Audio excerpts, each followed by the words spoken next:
नमस्ते। हर हर Mahadev. Hello everyone, welcome to timeless tarot 6666।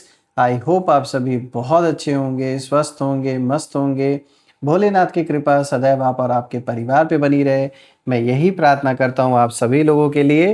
तो चलिए दोस्तों, एक नई रीडिंग की शुरुआत करते हैं और हर बार की तरह ये भी एक general, collective and timeless reading होने वाली है, जिसे आप कभी भी सुन सकते हैं। जितना रेजोनेट करे उतना ही एक्सेप्ट करें, बाकी का जाने दें। तो चलिए इस रीडिंग की शुरुआत करते हैं और रीडिंग को शुरू करने से पहले हीलिंग आप सभी लोगों के लिए।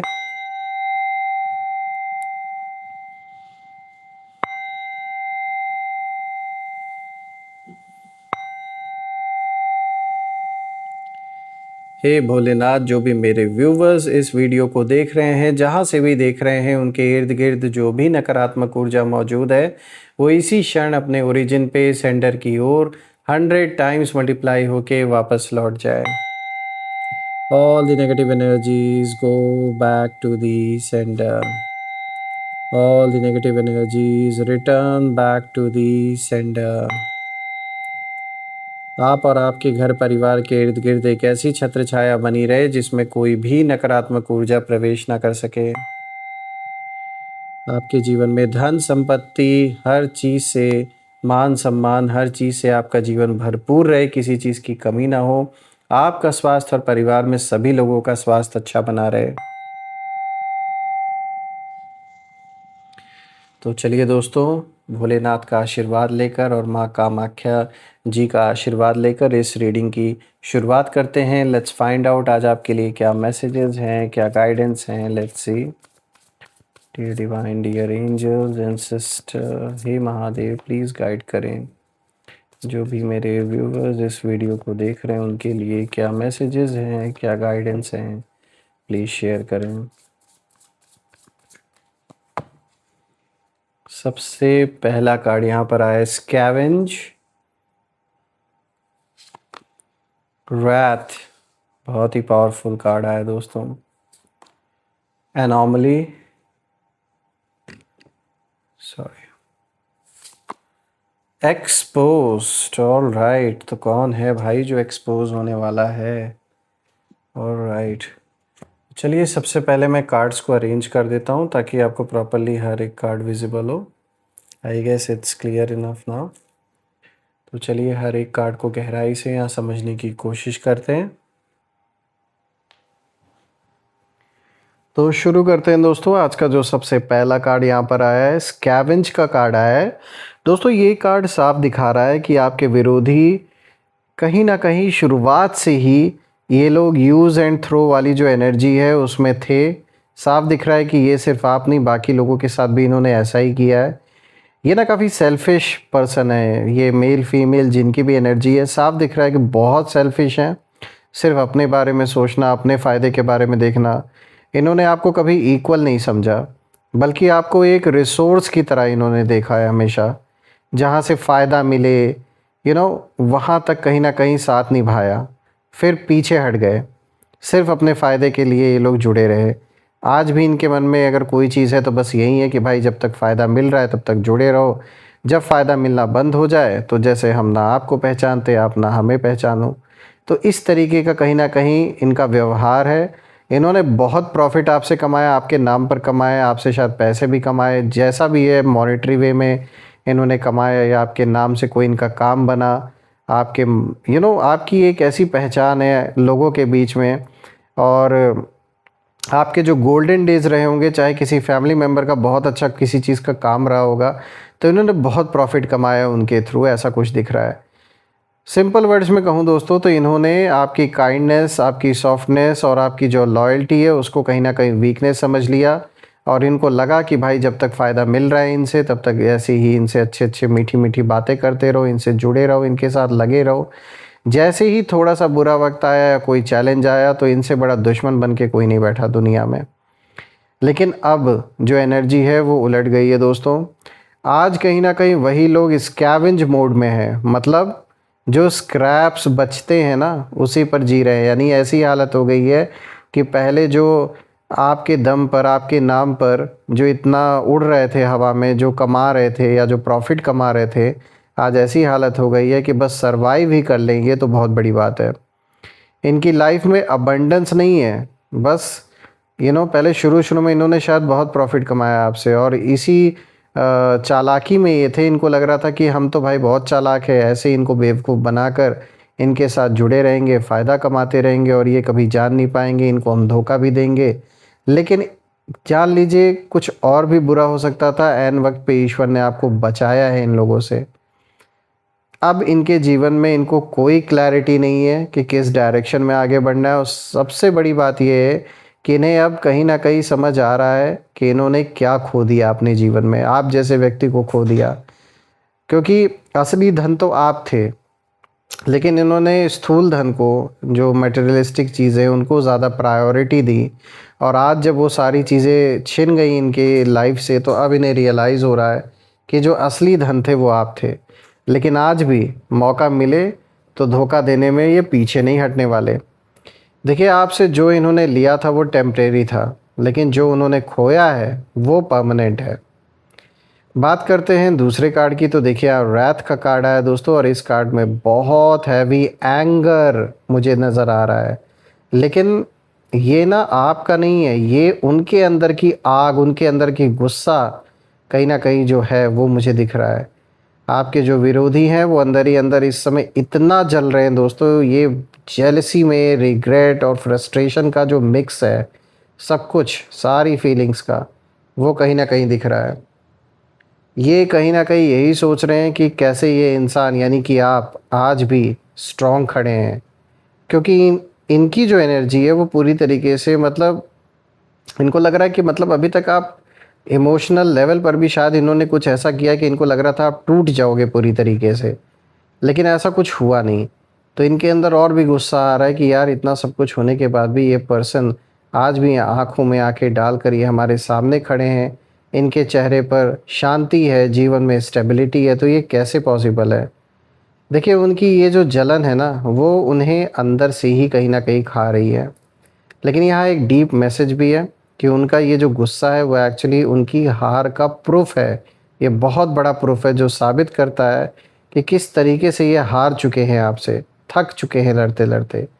क्योंकि जब कोई इंसान खुद से सेटिस्फाइड होता है दोस्तों, तो वो दूसरों के लिए इतनी नेगेटिविटी फील ही नहीं करता। जो अपने जीवन में भरपूर होगा वो दूसरे के जीवन में झांकने ही क्यों जाएगा। इनकी जो एनर्जी मुझे बहुत ज़्यादा अनस्टेबल नज़र आ रही है, जो आपके विरोधी हैं। और जितना वो आपको गिराना चाहते थे दोस्तों, उतना ही वो खुद कहीं ना कहीं नीचे गिरते जा रहे हैं, दुनिया वालों की नज़रों में भी और खुद के नज़र में भी, और अपने जो प्रियजन हैं उनके भी नज़रों में।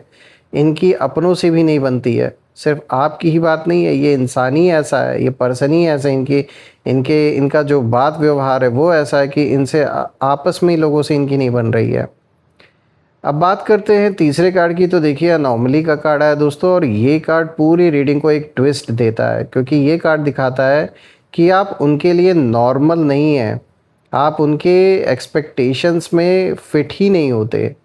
क्योंकि उन्होंने सोचा था कि आप इतना सब कुछ होने के बाद कहीं दूर चले जाओगे, टूट जाओगे, डर जाओगे, या फिर उनके हिसाब से आप रिएक्ट करोगे। लेकिन आपने जो किया ना, वो उनके कैलकुलेशन के बिल्कुल बाहर था, एकदम अनएक्सपेक्टेड था। आपने साइलेंस को चुना, अपने ग्रोथ को चुना आपने, और सबसे इम्पॉर्टेंट बात है कि आपने खुद को चुना। और यही चीज़ उन्हें ना सबसे ज़्यादा डिस्टर्ब कर रही है। क्योंकि आप उनके सिस्टम में एक ग्लिच जैसे बन गए हैं। क्योंकि कुछ ऐसा जिसे वो कंट्रोल मतलब नहीं कर सकते हैं। इनको लग रहा है आप हो क्या, आप क्या चीज़ हो, कि लाख कैसी भी परिस्थिति क्रिएट करने की कोशिश की गई, लेकिन उसका असर बिल्कुल बेअसर रहा है। ऐसा नहीं है कि आपके लिए चैलेंजेस नहीं पैदा हुए, आपने भी बहुत कुछ बर्दाश्त किया, बहुत कुछ झेला है आपने। लेकिन जैसी इनको उम्मीद थी वैसा हुआ ही नहीं, बिल्कुल विपरीत हुआ है आपके साथ। इसीलिए ये पर्सन इस समय कंफ्यूज्ड है, यानी जो आपके एनिमी है वो इस समय कंफ्यूज्ड हैं। क्योंकि उन्हें बिल्कुल भी समझ ही नहीं आ रहा है कि आपको कैसे हैंडल करें, क्या करें क्या ना करें। क्योंकि पहले प्यार से सोचे आपको धोखा देने के लिए, तो उसमें कुछ हद तक तो इन्होंने आपको नुकसान पहुंचाया, काफ़ी आप हर्ट भी हुए। चाहे आपके अच्छे मित्र रहे हों, या फिर सगे संबंधियों में से कोई, या फिर कोई पार्टनर आपका, लेकिन अब जब दुश्मनी इन्होंने स्टार्ट की, दुश्मन बन के ये बैठे, तब भी ये देख चुके कि उससे भी कुछ इनको हासिल नहीं हुआ। At the end of the day इनकी हिम्मत ही नहीं है कि ये आपके आगे खड़े हो सके ज़्यादा देर तक। ये आपसे आंखें तक नहीं मिला सकते, क्योंकि इनको पता है कि इन्होंने गलत किया आपके साथ। बात करते हैं फोर्थ कार्ड की दोस्तों, तो देखिए एक्सपोज्ड का कार्ड आया दोस्तों। यहाँ पूरी कहानी का क्लाइमैक्स नज़र आ रहा है। देखिए जो कुछ भी इन्होंने छुपाया था ना, जो इंटेंशंस हिडन थे, वो अब कहीं ना कहीं धीरे धीरे सामने आ रहे हैं, और उनका जो असली चेहरा है वो कहीं ना कहीं एक्सपोज हो रहा है लोगों के सामने भी। और सबसे ज़्यादा ना उनके अपने कॉन्शियस, जो उनका जो अपना जो मन है, जो अपना कॉन्शियस है, उसके सामने भी। अपने अंदर तो पता होता है ना इंसान को कि उसने गलत किया है, तो अब वो खुद अपनी जो सच्चाई है उससे कहीं ना कहीं भाग नहीं पा रहे हैं, अंदर ही अंदर घुट भी रहे हैं। और यही उनकी सबसे बड़ी पनिशमेंट है, क्योंकि जब इंसान खुद की नज़रों में गिर जाता है ना, तो दुनिया दुनिया की मतलब कोई भी जीत उसे ऊपर नहीं उठा सकती। और कहीं ना कहीं वही हो रहा है इनके साथ। ये अपने अंदर शर्म फील कर रहे हैं, so they are feeling ashamed of themselves. Fear के एक साइकिल में जैसे ये फंस चुके हैं, और उसी में बार बार घूम रहे हैं। खुद को, दूसरों को ब्लेम कर रहे हैं, दूसरों के ऊपर अपने किए का जो है ना वो सब कुछ दूसरों के ऊपर डालने की कोशिश कर रहे हैं। ओवरऑल दोस्तों मैं यही देख रहा हूँ कि ये कहीं ना कहीं आपको कैद करना चाहते थे, पर आज खुद अपनी ही नफ़रत के पिंजड़े में ये पूरी तरीके से कैद होकर गिड़गिड़ा रहे हैं। और अब जो चाबी है वो आपके पास है। और सच यही है कि उन्होंने आपके लिए एक इमोशनल केज जैसे बनाया था, एक पिंजड़ा, जहाँ आप खुद पर शक करो, दर्द फेस करो, दर्द आप महसूस करो, और कहीं ना कहीं कन्फ्यूजन में फंसे रहो, आप फंस जाओ उसी कन्फ्यूजन में। लेकिन यूनिवर्स ने आपको बचाया है ऐसे लोगों से, और यूनिवर्स ने पूरा का पूरा जो इनका गंदा खेल था वो पलट के रख दिया। आज वही लोग दोस्तों अपनी ही नेगेटिविटी के केज में कहीं ना कहीं बंद हैं, और उनकी सोच, उनका गुस्सा, उनका ईगो सब मिलकर उनके लिए एक जैसे प्रिजन इस समय बन चुका है। और सबसे पावरफुल बात है दोस्तों कि उस केज की जो चाबी है वो अब आपके हाथ में है। मतलब ये है कि आप डिसाइड करते हैं कि आप उन्हें मेंटली फ्री करते हैं या नहीं। आप डिसाइड करते हैं कि आप पास्ट को होल्ड करते हैं या फिर छोड़ देते हैं। That is totally up to you. Overall दोस्तों मैं एक ही चीज़ नोटिस कर रहा हूँ कि आप कमज़ोर नहीं थे, बस आपका दिल सच्चा था, आप प्योर थे हमेशा से। और प्योरिटी को अक्सर लोग ना अंडर एस्टिमेट कर देते हैं। लेकिन अब जो हो रहा है वो जस्टिस है, कर्मा है और बैलेंस है। आपको कुछ प्रूव करने की ज़रूरत नहीं है, आप बस अपने पैथ पर ऐसे ही चलते रहिए, क्योंकि जो लोग आपको गिराना चाहते थे वो अब कहीं ना कहीं खुद अपनी बनाई हुई कहानी में गिर चुके हैं पूरी तरीके से। और आप उस स्टेज पर हैं जहाँ से सिर्फ आगे बढ़ना है, आपको पीछे मुड़ना तो है ही नहीं। और मैं आप लोगों के लिए यही प्रे करता हूँ कि भोलेनाथ इतना आशीर्वाद दें आपको, आपके परिवार को। एक ऐसी छत्र छाया हमेशा आप और आपके परिवार के इर्द गिर्द बनी रहे, जिसमें कोई भी नकारात्मक ऊर्जा प्रवेश ना कर सके, और जो भी आपके सपने हों वो पूरे हों। मैं यही प्रे करता हूँ आप सभी लोगों के लिए। और फ्रेंड्स कमेंट में ज़रूर लिखिएगा, I claim healthy wealthy life, I claim abundance which you definitely deserve. हम फिर से एक नई वीडियो में दोबारा मिलेंगे। तब तक अपना और अपने परिवार का ध्यान रखें। हर हर महादेव। जय माँ काली, जय भोलेनाथ, जय माँ कामाख्या देवी की जय।